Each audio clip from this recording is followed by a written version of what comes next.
Good evening and welcome everyone to Black in the Berg Live. My name is Leslie King. I am your host and founder of Black in the Berg. Hope you're doing well out there. I'm glad you are tuning in. I'm going to ask you to like and share this video today. Again, I am always excited about our conversations, but I'm especially excited about our topic today and our guest. So without further ado, why don't we go ahead and get started? And today our topic is people, politics, and power. And I'm so happy to have Sean Perryman here with us, candidate for Lieutenant Governor. And I'm just going to introduce him a little bit before we get right into our conversation. So Sean is the son of an immigrant father from Barbados and a mother born in segregated South Carolina. He grew up in a working class family living between Brooklyn, New York, and Manassas, Virginia. Sean became the first in his family to go to college, attending Baruch College and going on to graduate from Vanderbilt Law School. From there, Sean launched a career as an attorney, working in law offices in Dallas and Washington, D.C. This part of Sean's career came to an end in 2016 when his law firm assigned him to a case representing Donald Trump, and he chose to quit in protest. He found a new position on Capitol Hill, working for Congressman Elijah Cummings as an investigator on the House Oversight Committee. In 2019, Sean became president of the Fairfax County NAACP, the youngest ever president in the chapter's 102-year history. So without further ado, help me welcome our special guest today, Sean Perryman. Sean, how are you doing? I'm well. Thank you for having me, Leslie. I really appreciate it. And thanks for that great introduction. You're more than welcome. I'm so glad that you're here. I know that we have been in conversation about, possibly working together in some capacity. I think I contacted you about an annual race, poverty, and social justice conference that I help coordinate here in the community, but we weren't able to get together then. But this is a great opportunity to introduce you to some, and for those who may be familiar with you, to get to know you a little bit better, maybe more than they may already know. Yeah. So why don't we kind of just start a little bit from the beginning, Sean, and then we can talk a little bit later about, you moving into your candidacy and what you're doing there. So I see that you decided to go to law school. So why did you choose law school as a career as opposed to some other, career? That's a great question. I think you shared, I was the first in my family even to go to college. So all of these things were sort of new paths that I had to navigate and figure out for myself. When I used to, the way I kind of came to this, I'm sure many students who didn't have family who went to college may have had similar experiences. I would read the newspaper, I would read the New York Times or the Washington Post. And if I found someone who was doing a job I found interesting, I would look up what was their educational background. And so I would look it up, and a lot of times it was they had a law degree. And that was sort of how I started to become curious about that. And I was lucky enough to get into a program that was run out of FSU that was to prepare you for the LSAT. And it was like a pre-law program from Florida State University. So I went down there the summer before my junior year of college, I want to say either junior or senior year, and spent the summer there, practiced for the LSAT, and that's how I ended up going down that path. Never thought I would go to Vanderbilt, but they actually had a program where based on your scores and stuff, they flew you out for free to come visit the school. And so I went there just because it was a free plane ticket, never been to Nashville, and I fell in love with the campus, and the rest is history, as they'd say. Well, that's interesting. So you had an opportunity kind of in terms of being able to go, was it scholarship or a program or? You mean the FSU program? Yeah. Yeah, so it was just a summer program, and it was for students who were interested in law school, minority students who, Okay. were interested in it but didn't have anyone who was a lawyer in their family. It was actually designed for this. It was designed through the people who administer the LSAT. And so I Hmm. applied for it and I got it. And essentially, I got to go down to Florida. You have to pay your way to get there, but they put you up for a few weeks, let you kind of do these practice law programs, tell you what law school was about. But absent that, I really was blind to what law school was. And so this was a great Hmm. opportunity to learn with some hands-on experience. What did you expect to accomplish with your law degree? I'm curious. What were your interests? Well, I think that what they sold me on when I went to this program was essentially the versatility of the degree. That you could be a leader in your community, you could be a lawyer defending people, or you could go and do something else, work in business, that sort of thing. At the time, prior to that, I had done internships at the UN. I was doing one at the time I was going to college in New York, so the Mayor's Office of Immigrant Affairs. And then for after college, I went and worked for the State Department. So I was always sort of policy focused, but I wasn't sure, okay, well, what do I want to do in policy? What is the sort of avenue for me? And so I always saw Mhm. myself doing public policy in some way, and I thought the law degree would help me figure that out and give me a lot of avenues to pursue. Oh, okay, that's Yeah. great. So were your parents really supportive of you and your career as a lawyer, or did they want you to pursue a different degree? I this is the thing. I never had pressure from my parents because they're just sort of happy that they're like, oh well, he's going on to this next thing. To them it was so foreign. Both my parents worked for United Airlines cleaning planes, and that's how they got by, and that was their career. And so when I told them I wanted to go to law school, they really didn't know what the process was, what that was about. But they were so supportive of me. My mom was actually like, "Should we move to Nashville too?" And I was like, "No, that's not necessary. I'm gonna go and figure this thing out." But they were just proud and really didn't know what to expect or what not to expect. And so I've always had that luxury of, in the sense of there's not this expectation that you have to do this or have to do that. Oh, well, that's great. So they were very supportive of your career, regardless of I mean, especially if they wanted to move, right?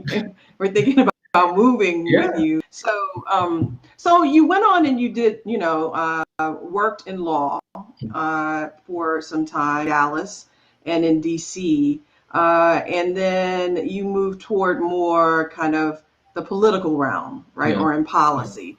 And how did you make that transition from one to the other? What was that like for you? Yeah, well, like I said, I always was interested in policy. Even in law school, was got involved in when I was in Nashville in legislation there related to human trafficking, like how to combat it and how to do more for the victims of human trafficking.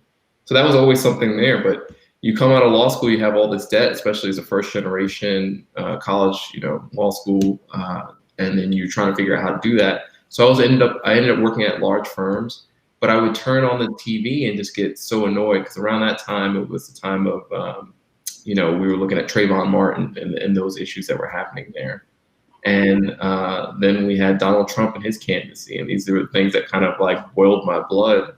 But Right.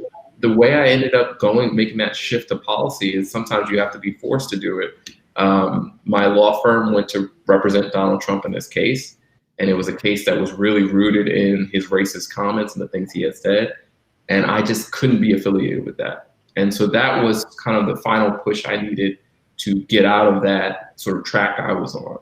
And I was Hmm. fortunate enough to meet Congressman Elijah Cummings and had this opportunity to work on the oversight committee.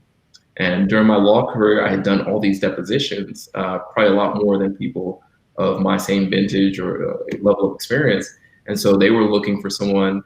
It's funny, they were looking for someone to potentially defend Hillary Clinton depositions because they knew the Republicans were planning all these investigations into Hillary Clinton, and everyone thought that Hillary was a shoo-in for the presidency.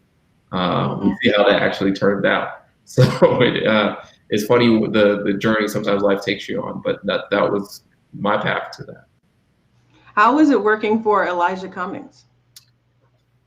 It What do was you remember? Yeah, it was surreal at times because here was this guy I saw on TV who I had a lot of respect for. And I'm someone who's very cynical and skeptical of politicians generally. Like that's just my default. And here was a guy when I met him right away, you could tell this was authentic. He was really what I call it was like imbued with a sense of purpose. And so he was very, very purpose driven. And I'll never forget preparing for that interview. And I tell that story in my campaign video. I was preparing for my interview with him and I had done all this research and like, how you do for any interview.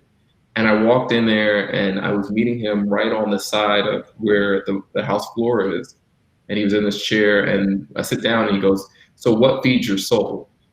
And that was his question. That was his interview question to me. And but that was what he was about. It was this sense of purpose and what is driving you to do the things that you were doing. Well, what is your, I mean, if you're comfortable, that's a great question. Yeah. So what does drive you? At the time he asked it, I didn't really have an answer. I had to kind of like, oh man, it's one of those things you're like, oh, wasn't ready for that. But what has driven me has really been a sense of trying to insert fairness into our systems, a sense of equity in our systems.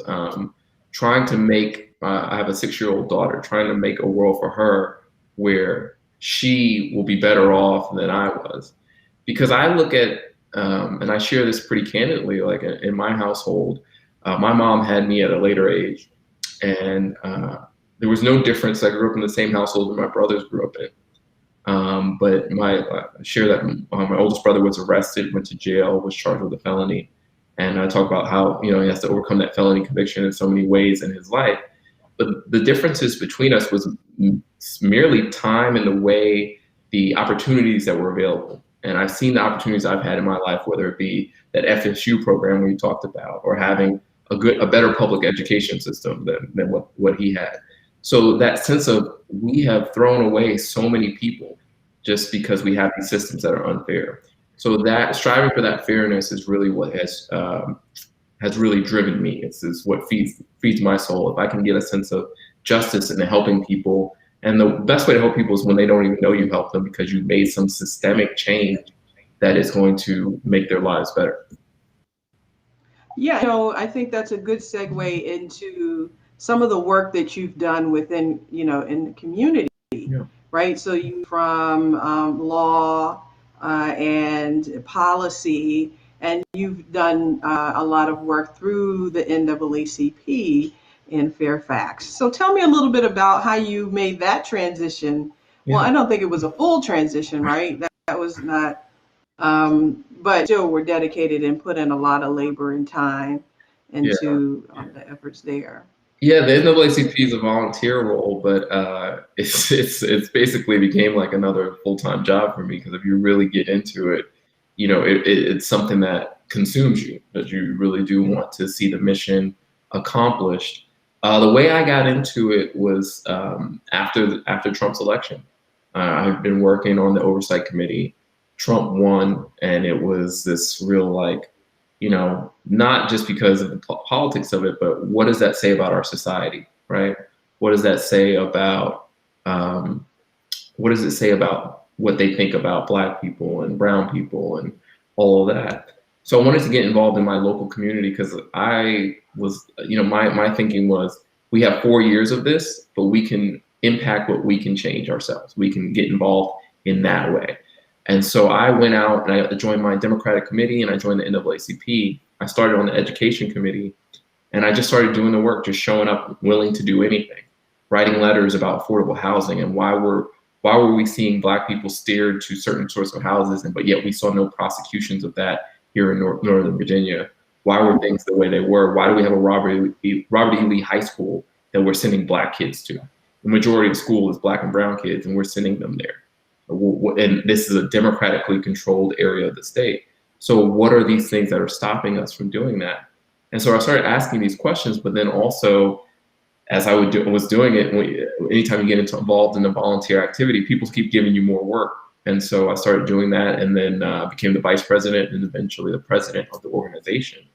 And so some of the things we took on was the memorandum of understanding between the police and the schools. And that controls anywhere you are in Virginia, that controls how the police are able to operate in your schools, what they can do to students. And once we changed that, we saw a 60% reduction in arrests the next year, and then a 45% reduction the next year after that. So it was getting at these policy angles that police to, or allowing the police to over-police Black communities, over-police our children. So these were the things that that I started to tackle as leadership of the NAACP. We also went after our first responder system. We went after getting more data from police so they couldn't make the argument of, well, we don't know how we're policing, we don't know if this is really an issue. So these were the things that we started tackling and going after through my leadership of the organization. Yeah, and I did some reading about some of did while you were the president or involved with the NAACP. So in terms of the memorandum of understanding, why did you say, why is that important? Why did you take on that initiative? Yeah, I mean, that one is one where it's not a sexy issue, right? Like people aren't looking at their memorandum of understandings and fighting about it. But and I was working with Kofi Annan, who was the president at the time we took this on, and I was the vice president education chair. And we said, well, how are the police? What we saw, we started with the data. And what we saw were they were arresting middle school students. And most of the middle school students they were arresting were Black. But when you went into, well, what are they being charged with? They were being charged with disorderly conduct. So at middle school, what is disorderly conduct? It was behavioral issues that they were criminalizing. And we said, if you were able to better define what the police can and can't do in your school system, a lot of these arrests would disappear. That was essentially the theory of it. And then once we got in and did the work, and we did this through a task force, and there was a lot of strategy behind it because the county was not eager to make these changes. But when we got in and we made those changes, that's when it sort of restrained the police and what they could do. So one of the big things I've been working on both during my presidency and just generally statewide is reducing the presence of student resource officers in schools. So that's not to make people unsafe. It's not to say they can't access schools if there's an emergency. But right now, I don't think people think about this, but these officers are roaming the halls just like teachers, just like counselors, just like anything else. And when we talk about the school to prison pipeline, it's the presence of those officers that take what would be a behavioral issue and turn it into a criminal issue. And we know it's not happening to white students, it's happening to Black and brown students. And this is happening nationally. The other category of students that get criminalized too are students with disabilities. So those were the coalitions we were able to form to help make those changes here in my part of the county. And then I've also worked with Delegate Kay Corey to go after the money that goes to the SRO program at the state level.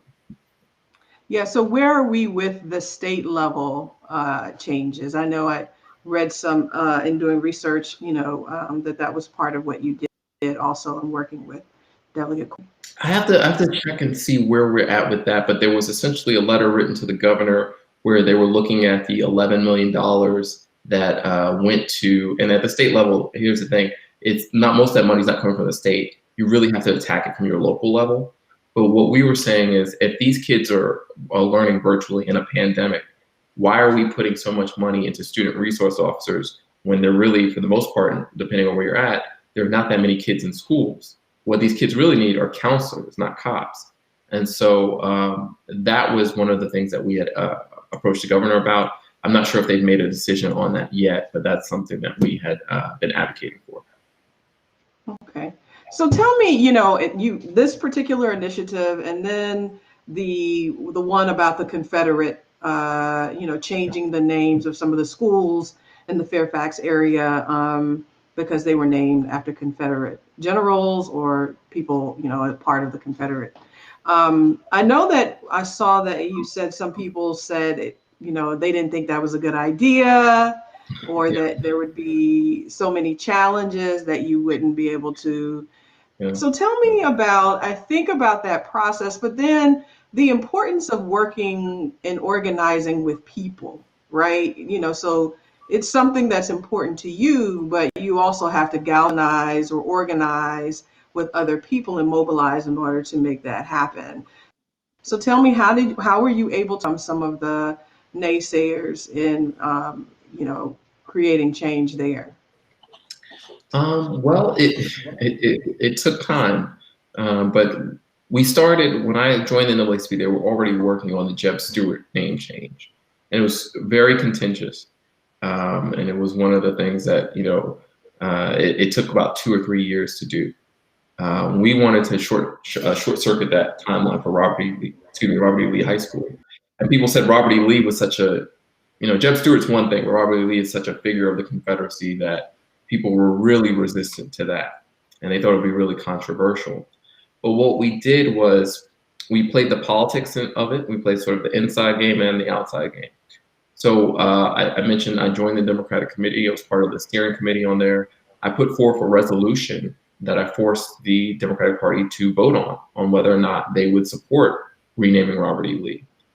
Because I think that is important. If you have a democratically controlled school board and their committee, their Democratic committee, is saying we want this to be changed, you're then stacking this you're getting this leverage and you're stacking this pressure on them to make those changes. There's no longer just some outside organization like the NAACP. It's your own constituency doing it. And it's also one of those things where the Democratic Party purports to have certain values. So it's like you need to live out those values. So that was one way. That was the first way we approached it. Then it was individual meetings with each of the school board members. How do we change this? Why would we want to have a school system or school named after someone like this? This is a place where we socialize kids and tell them what is acceptable, what isn't acceptable. Who should we consider heroes and who shouldn't we consider heroes? So we had those conversations with them. But what we used was the One Fairfax policy. There was a policy adopted at the board level that said that this is a respectful community that values diversity. How can you do that when you are essentially championing a man who wanted to enslave Black people forever? That was what the Confederacy was about. So it was breaking it down and going after individual school board members through meetings, through advocacy campaigns. And then what we ultimately ended up doing was getting them to introduce a board topic to review this. And then once they had done that, then we could activate the community to show that there was support for that. And then what we did was galvanize around John Lewis being the name because he had just passed away. He was one of the options that the superintendent put forward, but we used the moment that we were in to make it happen. So a lot of the advocacy is laying the groundwork and waiting for the opportunity to arise. So we had put in a year worth of effort to get it to the point where some people think it happened overnight, but we had put in a year's worth of effort just to get it to that point that when that opportunity arose, we were able to take advantage and get the change made. Yeah, and I wonder also how important it is to be a part, of institutions like or organizations like the NAACP, and how that kind of helps facilitate change. I'm wondering if you could speak to the importance of those types of institutions to be able to connect and influence positive changes within communities. I think those sorts of institutions, those legacy institutions, have endless potential to impact change. When I always say I wasn't saying anything different, but I was just Sean Perryman, the individual, before.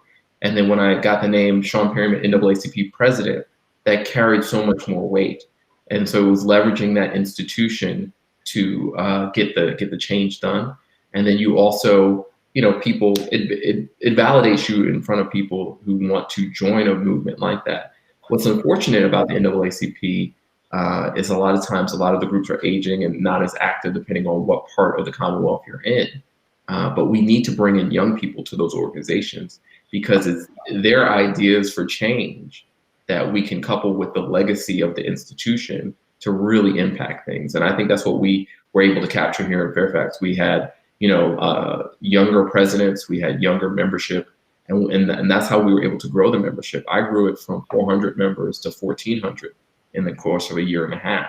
And we did that by reaching out to everyone, letting them know, as long as you believe in our mission, we're an inclusive place, you can come with us to get these things done. What do you think it is about that particular chapter? And I'm sure there are other chapters of NAACP with younger people, but what do you think it was about that particular chapter that created space for you and for other younger voices to take up leadership roles? Because often, there are challenges in organizations and making room for younger voices to take up leadership. What do you think about that particular chapter that helped with? Yeah. No, there's some great chapters out there. Like Norfolk is doing a really good job, and they have younger leadership. But I think what the issue is older people have to be willing to let go of that power. I could have stayed and kept running for NAACP president, but you have to be able to let that go and train the next person behind you. And too often we see people who, you should never, and I don't, this is not about any one person, but no one should be a 20-year NAACP president, in my opinion. You need to bring people along with you, and that's how you're going to grow the organization. You're going to get fresh ideas. I think what was unique about our chapter, honestly, we have really good leadership in the sense of when I came along, Kofi Annan was the president. He's an individual here in Fairfax County, still an activist. And he was willing to take my ideas and everything else. He could have looked at me as, oh, this guy's threatening my power. He didn't look at it that way. He looked at it as, this is someone I can work with to get things done. And I looked at it the same way when I brought in other people. This is how we are going to build a team to accomplish the mission. So if you put the mission above your own ambition or above the person, that's the primary thing to do. And that's how these organizations will thrive and grow, and how we will have it for the next generation. But too often they become sort of this social club with a hierarchy of, well, I've been here for 10 years, you don't know who I am. And that's when you lose the sense of the purpose. So as long as you keep that sense of purpose and you're trying to train others, that's the way we have to treat these organizations.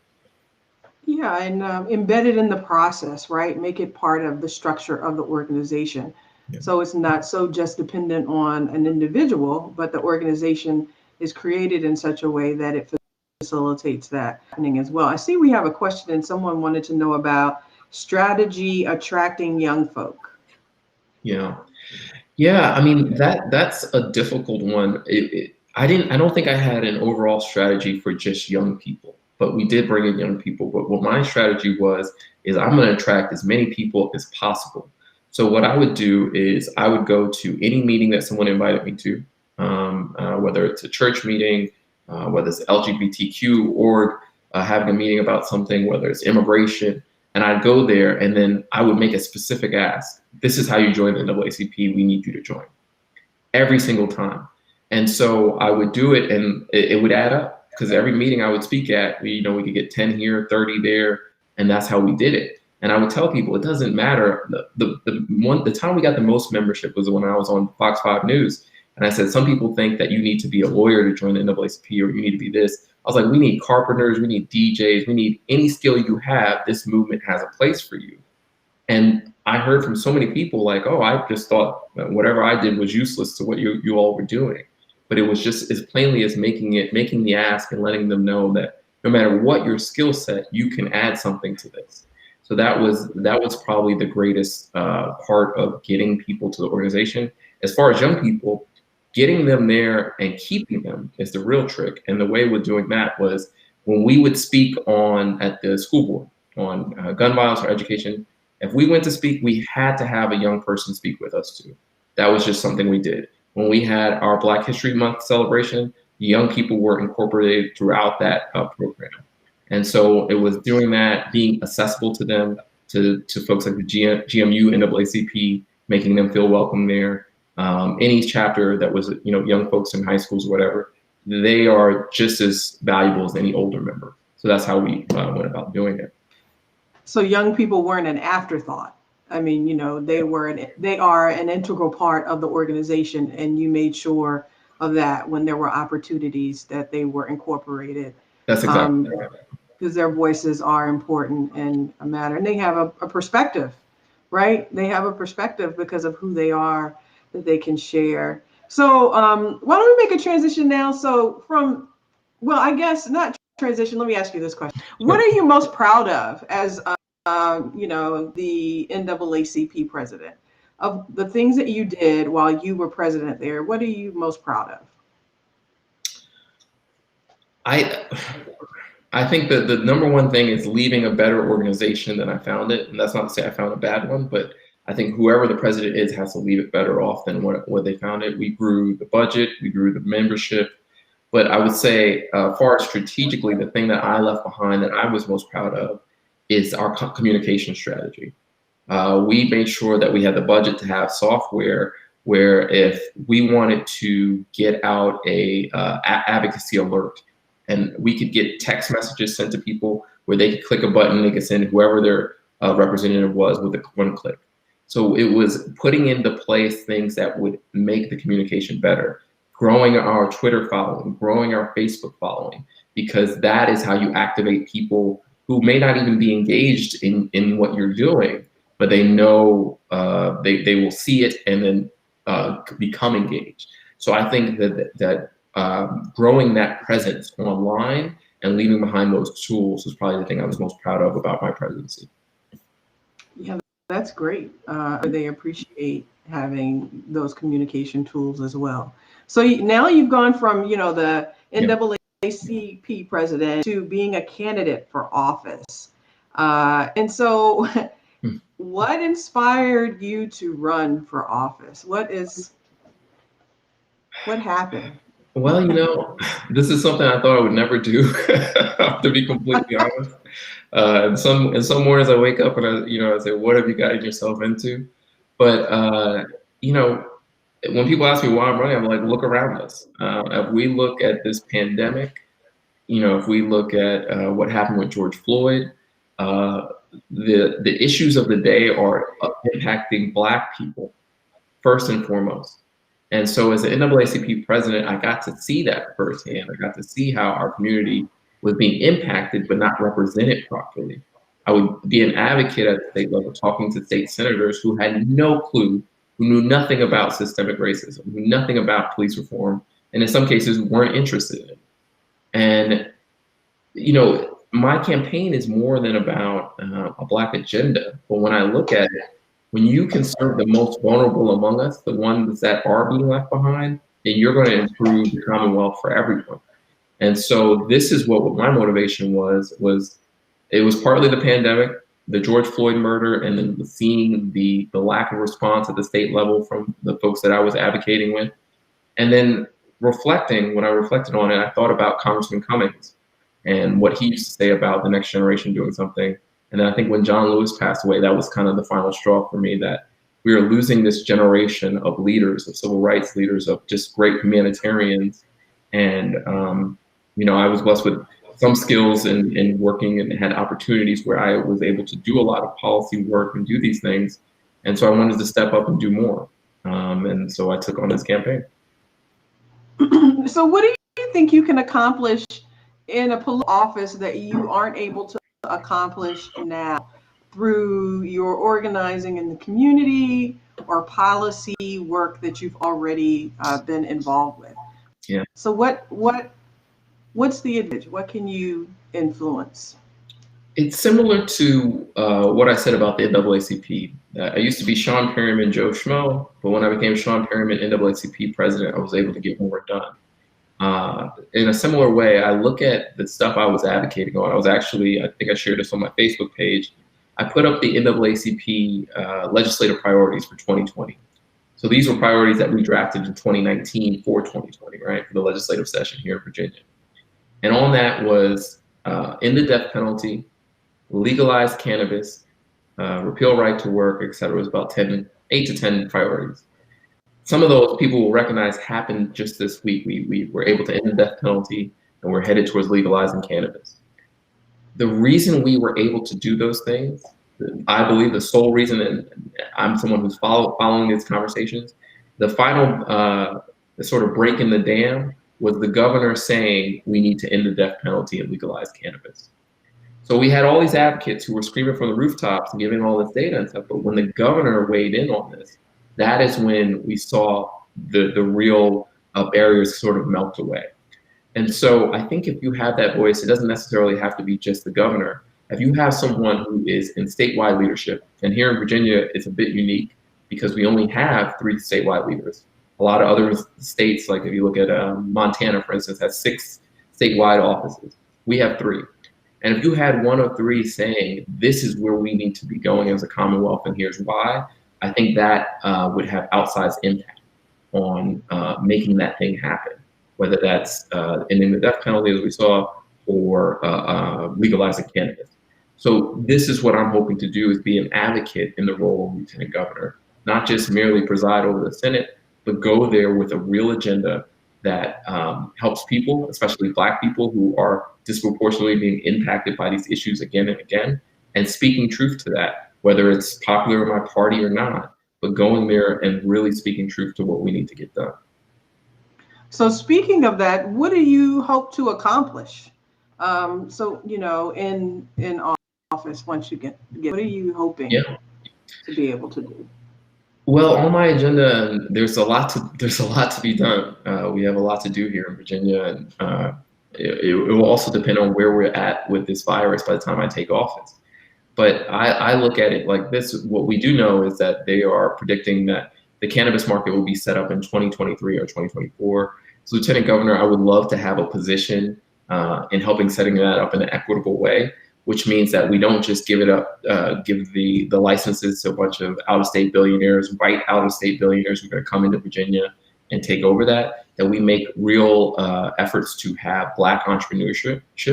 And that means like micro licensing, right? You don't need to have $1 million cannabis store, but you can do it on a small level.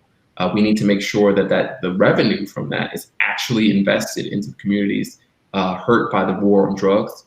You know, here in Virginia, the statistics is that Black people are 3 times more likely to be arrested for cannabis possession. So those are the communities that we need to make right with. And so it's those issues that I want to see the nitty gritty details and oversee that. I would love to do that as Lieutenant Governor. I look at issues like broadband access. I'm someone who works in tech policy now. How do we accomplish universal broadband? I want to be a part of that conversation. These are some of the things. And then finally, you know, and some of your viewers may know this already, Virginia is ranked #1 for business and dead last for workers. We need to value the working class here. That means more than raising the minimum wage. We need to repeal things like right to work, which get in the way of having a strong working class here in Virginia. So these are the conversations that I want to lead on. Those are probably the 3 priorities that are at top of mind to me. The legalization of cannabis, broadband access, getting rid of right to work, and building a strong working class. I come from working class folks, and I know that having those opportunities is what led to me having the opportunity in the next generation to do better than my parents did. I wonder how you expect to, because a lot of politicians and candidates, you know, they have these platforms and agendas before they get in. How are you going to stay connected to communities and accountable to the people once you get in office? What do you think? What are you going to do different? Yeah, and you know, I think you're absolutely right. And I'm someone who has been frustrated with that in the past, that these politicians, they make a lot of promises, they care about what you have to say when they're running, but when they get into office, where are they? You don't hear from them. I think what's unique about me is I'm coming from an organizing background, and that I'm coming from someone who worked in community as community advocate. And so I have those ties. And so my ties aren't to other politicians. That's not really my class of folks. They're more to community organizers and other activists. And that's what I hope to maintain if I get into the role of lieutenant governor. But you know, what I've formed here is a steering committee. One of the folks on my steering committee is Chelsea Higgs-Wise, who's an activist in Richmond. I have these people in my ear who, if you know Chelsea, I'm not going to be able to get away with not listening.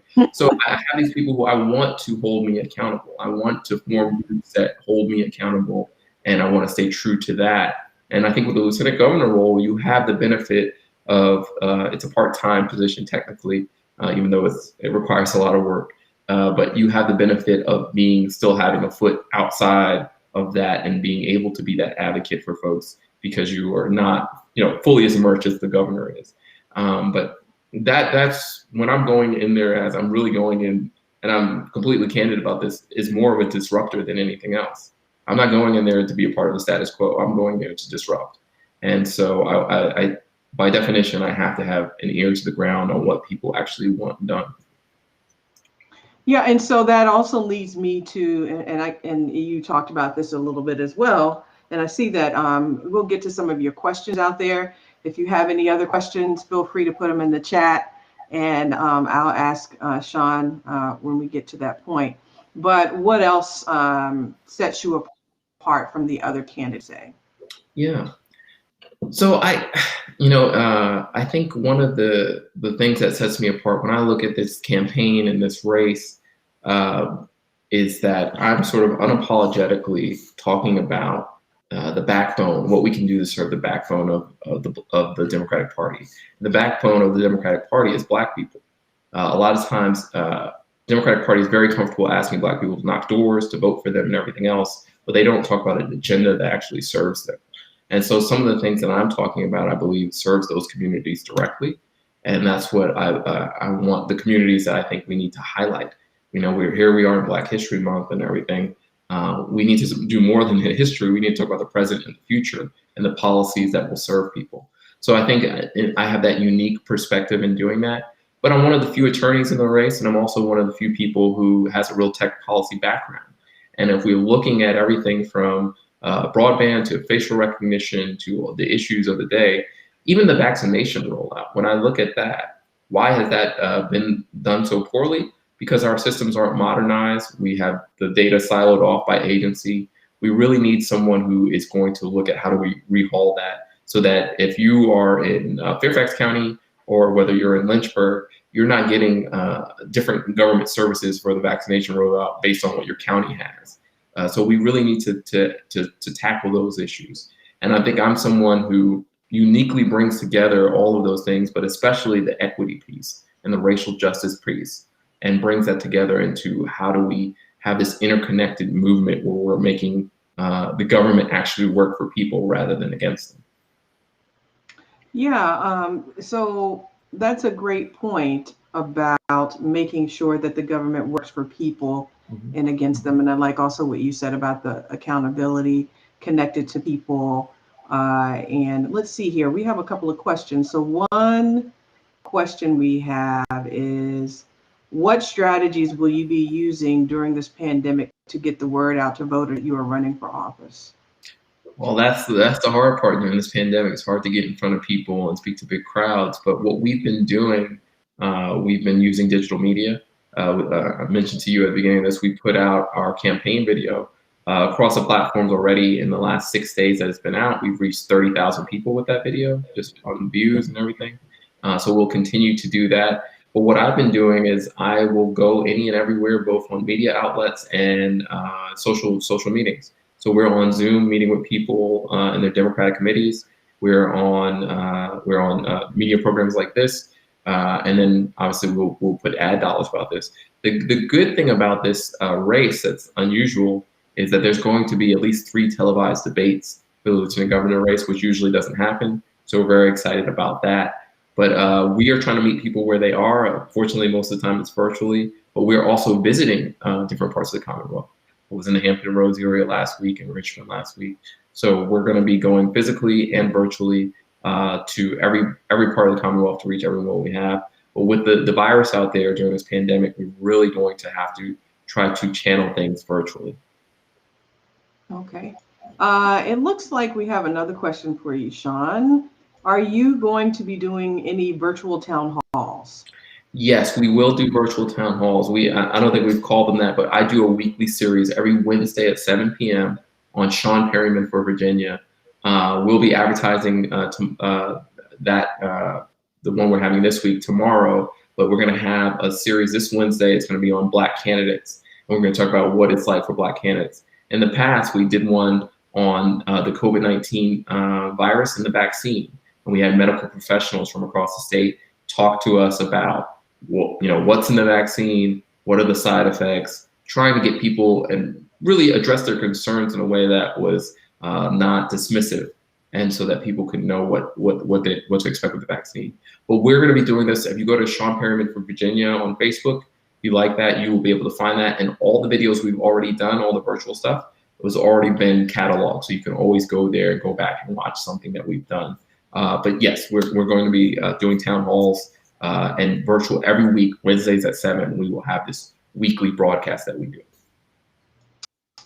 All right. And another question, how can you improve rural areas and helping them to obtain necessary services and adequate funding? Rural areas are often forgotten. That's right.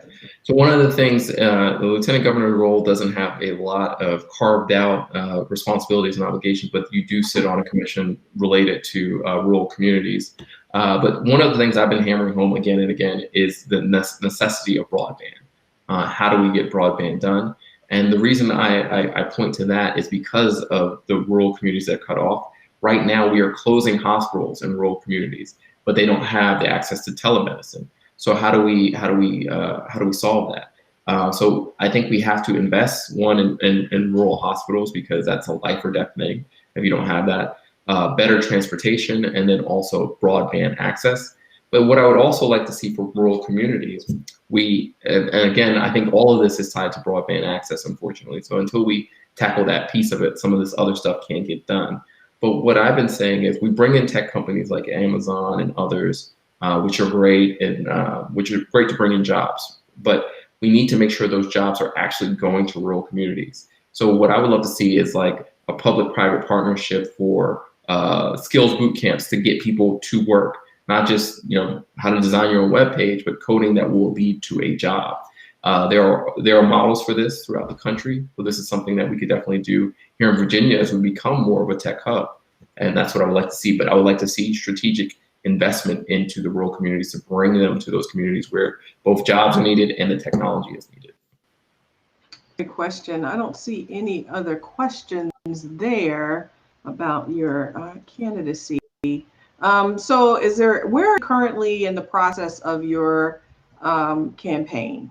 Yeah, so we are, it's sort of the beginning and the middle in some ways. We launched officially in October. December was our first filing deadline. We raised over $200,000, beat many of the people in the race as far as fundraising. And we did this all by not taking any corporate donations. We have one of the lowest average donations of everyone in the race. We also have the highest percentage of women donating to our campaign. So we're really reaching out to any and everyone across the Commonwealth.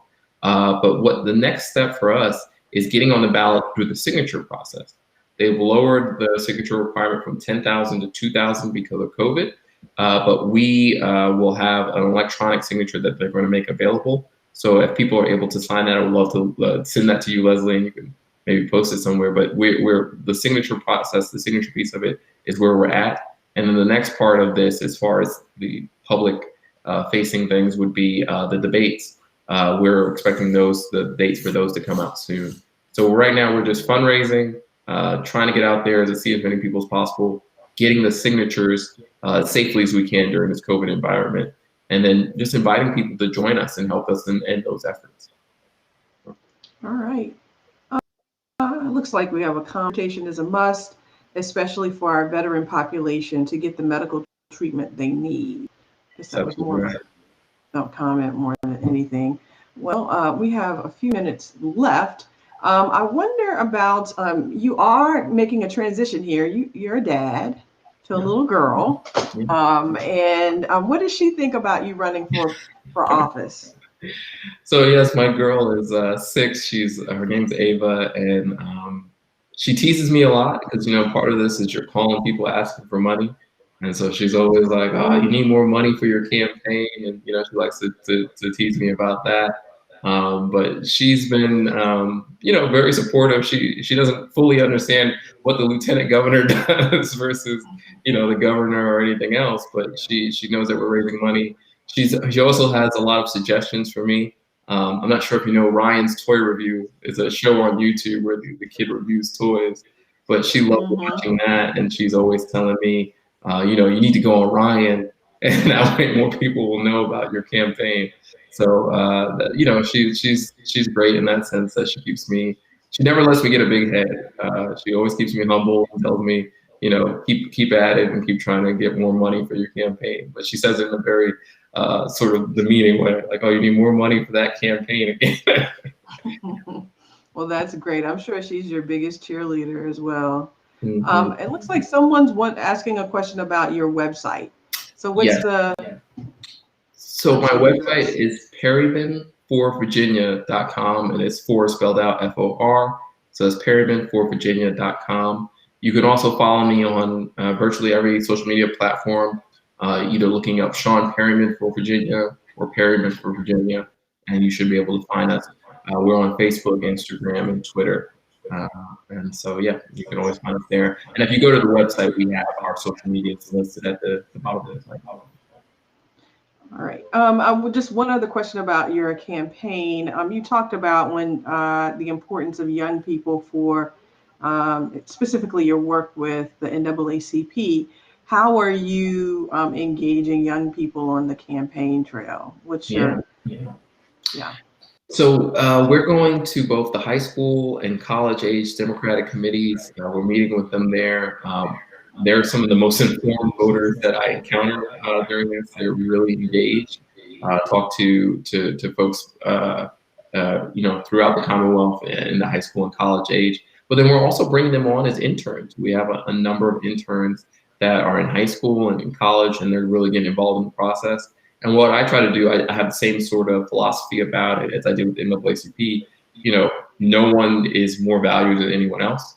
We put them to work, and they have great ideas, and we go with it. So that's really been how we get them involved in this process. But it's the same challenge as any other groups with COVID to get to them. But we also are on Twitter, and we're engaging with young people there too. So it's just part of the campaign that we want to make sure they understand their value here. Okay. All right. And one last question. So it is Black History Month, and you said it's Black History Month. Are there any events or in history or particular figures in Black history that really speak to you or inspire you? Oh wow! Oh, so You many. don't have Um, one. just one. I think that James Baldwin is critically undertaught in our schools. He's probably one of the greatest American writers of our time and thinkers. He's starting to get more of his due nowadays, and there was "I'm Not Your Negro," which was a great documentary. But I think we need to have more Baldwin taught in kind of K through 12, which unfortunately there's not enough of that. But yeah, that would probably be one figure who I think really understood America, understood America's relationship with Black people, and had a way of turning a phrase that will always stick with me and with so many other people that read his works. Yeah, he's certainly a good writer and has a lot to say about America Yeah. for sure. Yeah. So any lasting words you want to say to the people out there, Sean? Before Well, we I just want to say thank you for joining us. I know during this pandemic and everything else going on, there's so many things competing for your attention. But I look at this race and my campaign, and specifically, is that it's more than about 2021. What we're doing here is building what we're going to make Virginia for the future for the next 10 years plus. It's about building a progressive movement, one that recognizes the role of policy in the lives of the most vulnerable among us. And so we're trying to reach everyone. Right now, we are coming off the election from 2020, where we saw people storm the Capitol on January 6th. We saw a complete disrespect of our democracy and the values that I think we all aspire to be. And I think here in Virginia, for this election, the first statewide election after the era of Trump, we have an opportunity to show that everyone where the direction we should be going in.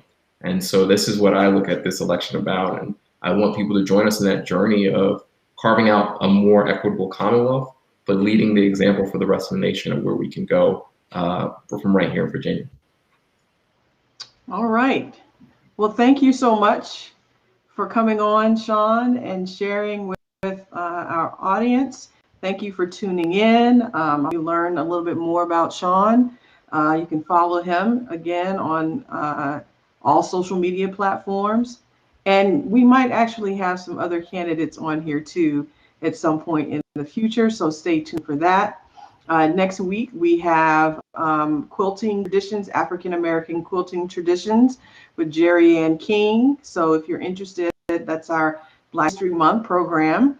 And then the week after that, we're going to have a conversation about poetry, food, and justice with Nikisha Moore. And I'm very excited about next month and when we're going to talk about fashion and have some more features of artists across the nation. So we have a lot in store for you. I hope that you continue to stay well and stay safe and social distance and wear your mask and all that good stuff. Until the next time I see you, um, take care. And I think we are out. Thanks, Sean. Thank you. Take care.